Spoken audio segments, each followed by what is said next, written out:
Monsoon का आगमन इस बार बहुत जल्दी हो गया। उसके बाद से लोगों के मन में ये सवाल लगातार आ रहा है कि मॉनसून के आगमन जल्दी हो जाने से इसका क्या प्रभाव पड़ने वाला है। लेकिन क्या आप ये जानते हैं कि आपके राज्य में मॉनसून की एंट्री कब होगी?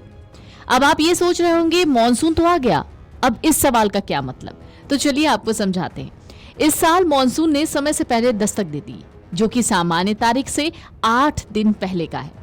केरल से लेकर महाराष्ट्र और गुजरात तक बादल छाए हुए हैं, जबकि उत्तर भारत में प्री मॉनसून बारिश ने कई इलाकों को तरबतर कर दिया है। इस साल मॉनसून ने सबको चौंकाते हुए समय से पहले दस्तक दे दी।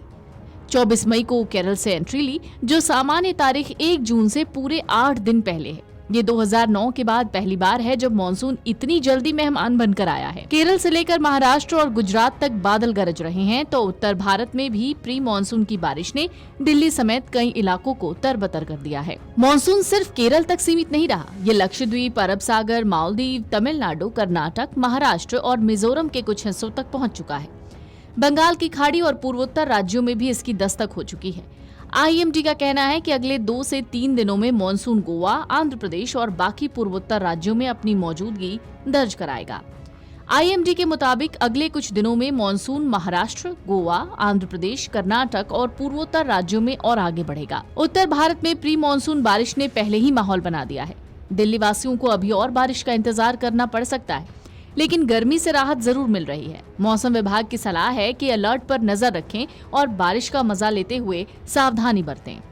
दिल्ली एनसीआर में 27 से 29 जून के आसपास मॉनसून की एंट्री हो सकती है।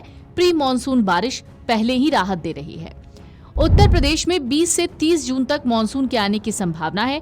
पूर्वी यूपी में 20 जून और पश्चिमी यूपी में 25 से 30 जून तक। हरियाणा और पंजाब की बात करें तो 29 जून से 2 जुलाई तक मॉनसून पहुंचने की उम्मीद है।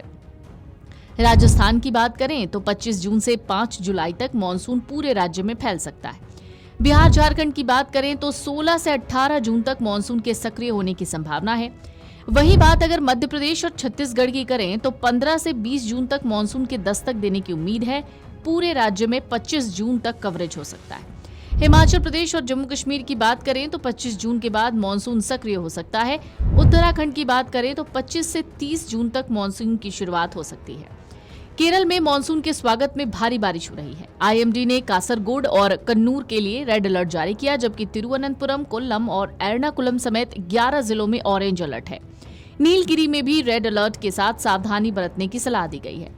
समुद्र में मछुआरों के जाने पर रोक लगा दी गई है। लोगों से कहा गया है कि जरूरी होने पर ही घर से निकलें। उत्तर भारत में प्री मॉनसून बारिश ने दिल्ली, उत्तराखंड और बिहार को भिगो दिया, जिससे गर्मी से राहत मिली है।